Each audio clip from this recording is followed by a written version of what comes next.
नमस्कार दोस्तों, जय जोहार। मैं कौशल तिवारी और भीनिया संध्या में आपका स्वागत है। 2024 की बिसात बीत गई है। भारतीय जनता पार्टी ने 195 प्रत्याशियों की जो पहली सूची जारी की थी, वह सूची बेहद विवादास्पद रही और पार्टी के कुछ लोगों को कहना पड़ा कि यदि यह अपशकुन है तो आने वाले दिनों में भाजपा की संकट बढ़ जाएगी। दो प्रत्याशी बदले गए थे और दूसरी तरफ आधी आबादी को साधने के लिए मोदी सरकार ने पूरी ताकत लगा दी है। हर कार्यक्रम में, हर भाषण में, हर सभा में महिलाओं का जिक्र जरूर किया जाता है, उनके साथ न्याय करने की बात जरूर कही जाती है। लेकिन छत्तीसगढ़ में फिर एक ऐसा मामला आ गया है। एक ऐसे प्रत्याशी को टिकट दे दी गई है जिसे न केवल आपत्तिजनक हालत में एक महिला के साथ पकड़ा गया था, बल्कि उस महिला के अपहरण का भी आरोप है। और जैसे ही इस मामले को लेकर कल गोंडवाना समाज शिकायत करने पहुंचा, वैसे ही लोगों के चेहन में न केवल बृजभूषण शरण सिंह सामने आ गए, जिस पर महिला पहलवानों के साथ यौन शोषण का आरोप है। राम रहीम का भी चेहरा सामने आ गया, जिसे हत्या और बलात्कार के आरोप में सजा मिली हुई है और हर चुनाव के पहले भारतीय जनता पार्टी की डबल इंजन सरकार पैरोल पर छोड़ देती है और अब तक 11 बार पैरोल पर उसे छोड़ चुकी है। प्रदीप सेंगर या स्वामी चिन्मयानंद, कठुआ कांड में मासूम बच्ची के साथ बलात्कार, या फिर बिल्किस बानो के बलात्कारियों की समय पूर्व रिहाई। अमरमणि त्रिपाठी को सजा के दौरान अस्पताल में भरपूर सुविधा देना, सब कुछ लोगों के चेहन में सामने आ गया है। और ऐसी परिस्थिति में क्या भोजराज नाग की टिकट बदल दी जाएगी, कहना मुश्किल है। कांकेर लोकसभा क्षेत्र का मामला है। कांकेर लोकसभा आदिवासी आरक्षित क्षेत्र है। भारतीय जनता पार्टी ने यहां से भोजराज नाग को टिकट दी है। वे विधायक भी रहे हैं, उनकी दबंगई किसी से छिपी नहीं है। कहते हैं वे तमाम हिंदू संगठनों से जुड़े हुए हैं और उनके लिए काम करते हैं, और यही वजह है कि उन्हें लोकसभा की टिकट दी गई। वे विधानसभा की टिकट मांग रहे थे लेकिन नहीं दी गई और लोकसभा की टिकट दे दी गई। यहां से कांग्रेस ने अभी तक प्रत्याशी नहीं उतारा है। 2 नामों पर पेच फंसा हुआ है। एक जो पिछला चुनाव 5-6 हजार वोट से हारे हैं, वीरेश ठाकुर, और दूसरा नाम है पूर्व कांग्रेस प्रदेश अध्यक्ष मोहन मरकाम। लेकिन एक तरफ प्रदेश सरकार कल जब महतारी वंदन योजना के तहत महिलाओं के खाते में 1-1 हजार रुपए महीना डाल रही थी, उसी दौरान कमोबेश वही समय रहा होगा जब भोजराज नाग के किस्से सामने आए। गोंडवाना समाज उतर गया है। कहा जाता है कि मामला पुराना है, डॉक्टर रमन सिंह के कार्यकाल का मामला है।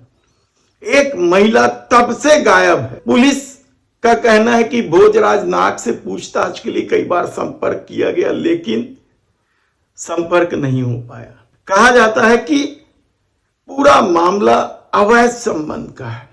कितनी सच्चाई है कहना बेहद कठिन है, क्योंकि जो शिकायत की गई उसमें यही बात सामने आई है कि उस महिला के साथ भोजराज नाग को आपत्तिजनक हालत में देखने पर उस महिला के भाइयों ने जमकर पिटाई की थी। उसके बाद वह महिला और उसकी मां, वृद्ध है उसकी मां, दोनों अचानक गायब हो गए।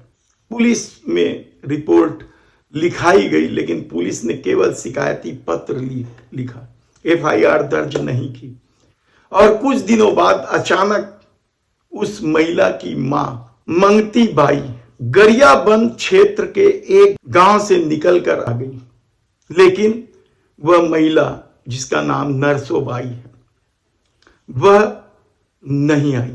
वृद्ध महिला और उनके भाइयों ने तब शिकायत की थी पुलिस से कि भोजराज नाग ने ही अपहरण किया है, यह शिकायत हुई थी।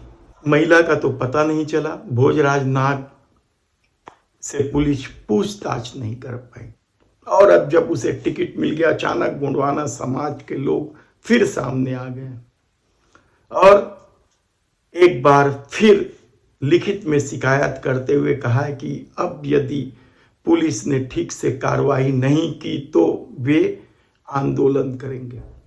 कहा जाता है कि गोंडवाना समाज का कांकेर में अच्छा खासा प्रभाव है। ऐसे में क्या भाजपा बुरी तरीके से फंस गई है। एक तरफ तो नारी शक्ति को वंदन की बात करती है भारतीय जनता पार्टी ने, छत्तीसगढ़ में महतारी वंदन योजना लागू की। यह अलग बात है कि चुनाव के दौरान कुछ कहा गया था और अब क्राइटेरिया फिक्स करके लाखों लोगों को इससे वंचित कर दिया गया।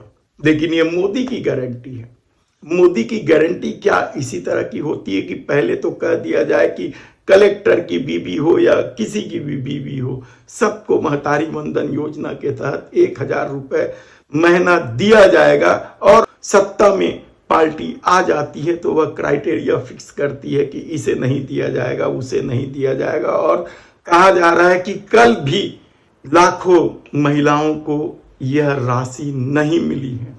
सरकार जरूर दावा कर रही है कि वह 68 लाख महिलाओं के खाते में 1,000 रुपए डाल दी है, लेकिन अभी भी बहुत सारी महिलाएं बैंक की चक्कर लगा रही है, पता कर रही कि उनके खातों में पैसा आया कि नहीं आया। अफरा तफरी मची और कांग्रेस ने तो सीधे सीधे आरोप लगाया है कि फर्जीवाड़ा है। सूची प्रस्तुत करे, आप खुद सुन लीजिए कि कांग्रेस के प्रवक्ता सुशील आनंद शुक्ला ने क्या कहा। नाम सार्वजनिक करें किस ब्लॉक में, किस वार्ड में किन किन महिलाओं को मिला है। जिन महिलाओं ने फॉर्म भरा था उसमें से अधिसंख्यक महिलाओं के फॉर्म को रिजेक्ट कर दिया गया है केवाईसी के नाम पे, आधार कार्ड लिंकिंग के नाम पे।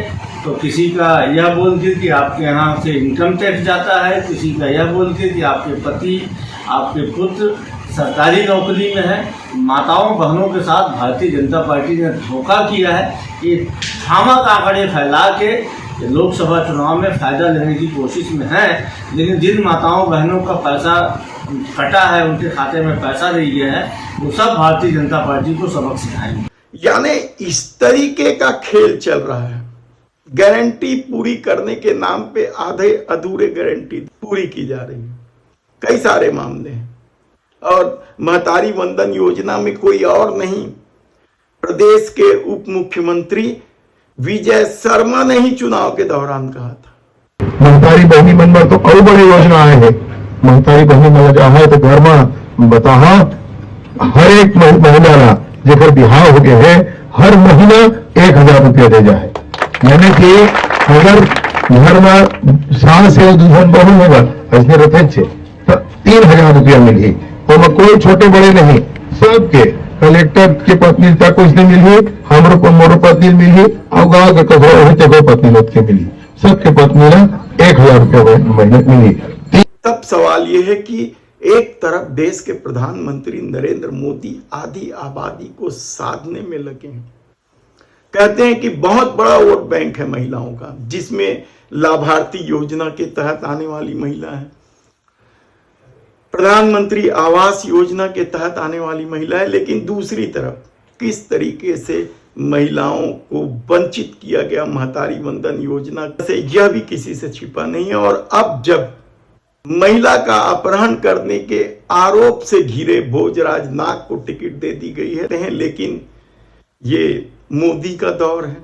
झूठ, अफवाह, नफरत की राजनीति का जो खेल इस दौर में चला है, उसमें यह कहना बेहद मुश्किल है कि कौन सी सीट में कौन जीतेगा।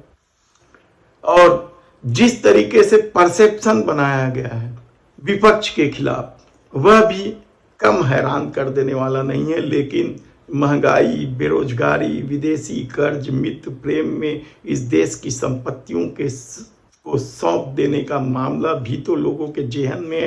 और अब जब भोजराज नाग पर इस तरह के आरोप लगे हैं तो एक सवाल तो ये भी है कि इस दौर में महिला उत्पीड़न के आरोप ज्यादातर भाजपा के नेताओं पर ही क्यों लग रहे हैं। धन्यवाद।